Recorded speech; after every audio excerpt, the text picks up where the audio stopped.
bulk of Asia's exports run through rather than to the People's Republic of China, leaving the region more exposed to downturns and anti-trade sentiment in developed countries than to a domestic slowdown in China.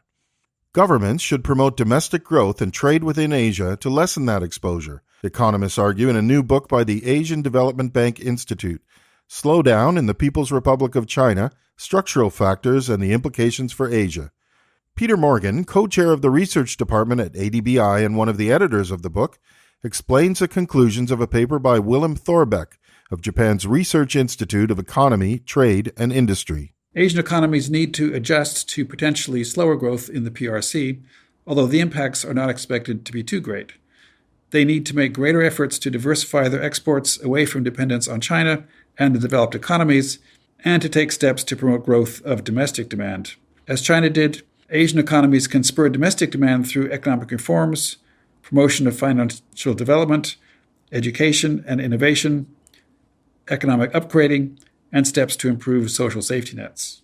When Thorbecke modeled export patterns in the region, he discovered that the bulk of East Asia's exports to China were made up of electronic parts and components to be used in goods exported to developed countries. Goods intended for consumption in China made up less than 8% of Japan's exports and only 4% of the exports from countries in the Association of Southeast Asian Nations, the Republic of Korea, and Taipei, China. That means Asia's exports to China are much more exposed to a slowdown in the developed world than to any downturn in China itself. It also means China's neighbors are vulnerable to any protectionist measures taken against China because of its significant trade surpluses with developed countries. Thorbecke found that exports to China from the rest of Asia dropped sharply in 2012 from what would have been expected from his model of trade trends in the region.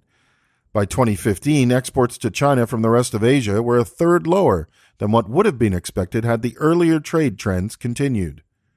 Following through with closer regional integration would promote trade within Asia and help lessen the region's reliance on exports to fuel growth. Instead, inter-Asian trade could focus on domestic consumption, which would also benefit consumers throughout the region. Asian countries could also allow their currencies to appreciate against the US dollar, which would lower the chances of a political backlash and increase the purchasing power of the region's consumers. The aim of Asian governments should be to raise living standards and consumption within Asia, rather than a return to frantic growth based on exports to the developed world. This was based on the work of Willem Thorbecke, Senior Fellow at Japan's Research Institute of Economy, Trade and Industry.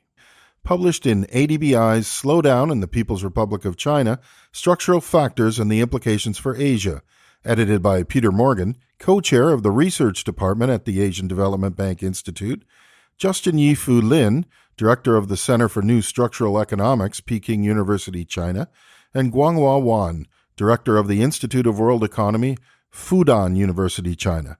This is part 2 of a 5-part series on the book. This has been Asia's Developing Future, brought to you by the Asian Development Bank Institute in Tokyo. See the show notes for the transcript and related material. For more information about us, please visit adbi.org.